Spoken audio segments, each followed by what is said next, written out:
Welcome back to another episode of Genuine. Today is a solo episode. It's just me. And I have been looking forward to doing this episode for a very long time because I just know deep down in my heart this will resonate with so many of you, if not all of you. If you are like me, you wrestle with God. It's so hard to think that God puts us through hard times, that God allows for us to struggle, to experience failure, to experience rejection, to experience pain and death and viruses, sicknesses. It's just so unimaginable, right? And I have found myself in that position before, questioning, why? Why is this happening? Why are you just crumbling me so hard? Take it away. You're God. Take it away. Fix it. Make it better. I found myself asking, what do you want from me? What is this supposed to do? You know, because we hear the messages like in Romans 8. Let's see, I think I have it. Romans 8:31. God is with us. God is for us. Okay, then why, God? Why am I so sad? Why am I depressed? Why am I sick? I thought you were for me. So I'm hoping today that the lessons I have learned and the practices that I have put into place to not only get close to God, but to understand Him and to hear Him, and then to continue to live my life through pain, stress, depression, anxiety, will help you. That is my goal for today. So, first and foremost,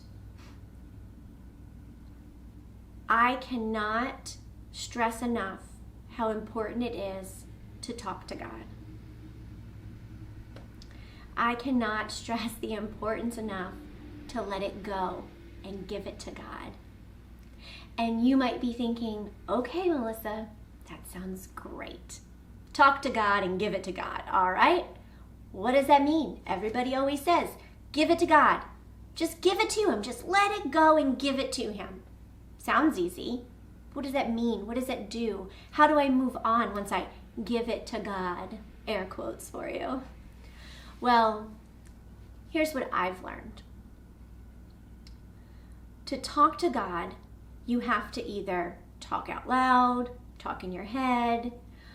Either way, you've got to do it through prayer. And prayer often scares people because it makes you feel like there's a structure or a system or a right way to do it. Well, we've got to pray this certain way. We've got to get on our knees and clasp our hands together and pray to God. Oh, and close our eyes. But I want to go ahead and remove all of that from your mind right now because there is no perfect way to pray. What I have found when I started to get more into prayer so I could talk to God, the easiest thing for me to do was to journal. So to write down my prayers, write down what it was I wanted to say to God, whether I was thanking Him for something, asking Him for something, or questioning His motives. Because let me tell you, I question God's motives often. And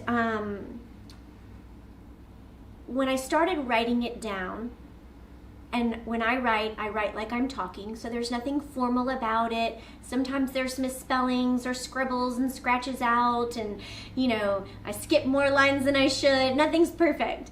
I'm just writing. I'm getting it out of my mind and out of my heart, and I'm putting it onto paper, and that is how I talk to God.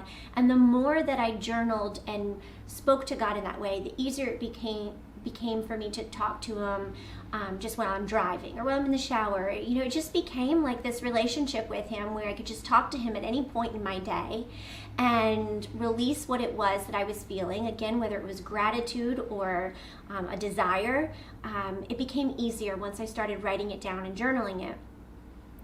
And prayer doesn't have to look perfect. And so if you're new to this, I want to emphasize that. And I actually brought one of my journals back from 2019 with me today because I wanted you to hear how I prayed this one specific prayer, because I so desperately wanted to know God better. I so desperately wanted to believe in him and believe in his goodness that I hear everybody talk about.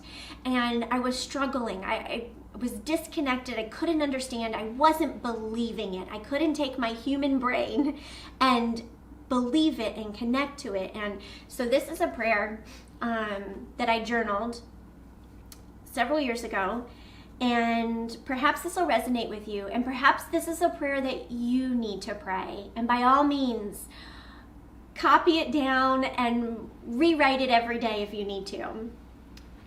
Dear Lord, help me find the people I need to be surrounded with for prayer, for healing, and for your word. Reveal to me who I should be with. Help me, guide me, show me the relationships that I need to end, and show me the relationships I need to begin.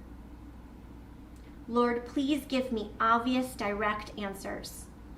I am not good at reading subtle hints, by the way.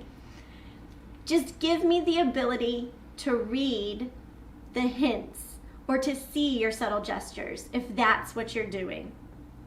Please give me the strength and the courage to end what needs to be ended. Please give me the peace I need to trust in you and all that you have planned for me. So, as you can probably see, it's not the most perfect prayer. If you have like a perfection or an ability to write well, that's not what this is. And this was what literally came out of my head in 2019, because I so desperately wanted that relationship with him. And as you've just heard, I asked him to end the relationships that needed to be ended. I want to be surrounded by the people that are going to lift me up and bring me closer to God, because I know that that's where I need to be. That's always been the piece that's been missing in my life. And I want to shed some light on that real quick, because in our human world, we cling to a lot of self-help. We cling to a lot of quick quotes that lift us up, or, affirm maybe what we're, feeling or believing.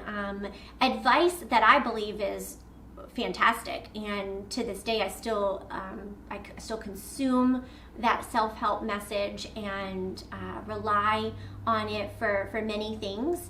But there was always this void inside me, this void in my life.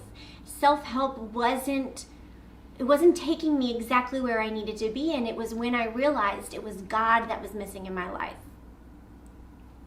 And that could be another episode, another time, as to how I identified that void, but there was that void, and God was what was missing, and that was what was confirmed to me. Thank you so much for joining me here today. If you want to listen to the full podcast episode, then head to Apple Podcasts. You must subscribe to this channel so that you can get all of the other future clips headed your way. And then, of course, share this with your friends so that they can hear all of the good, encouraging, inspiring, and positivity that came from all of these clips that you watched. And leave a comment. I read everything. I'd love for you to tell me what you loved about the episode, what really resonated with you. Maybe you want to talk about the topic a little bit further. Anything you want to say, put it in the comments and let's talk. And then, of course, we can connect further at my website, melissa@melissalynnhunt.com, or my most favorite place to be, Instagram @melissalynnhunt. I cannot wait to talk to you soon.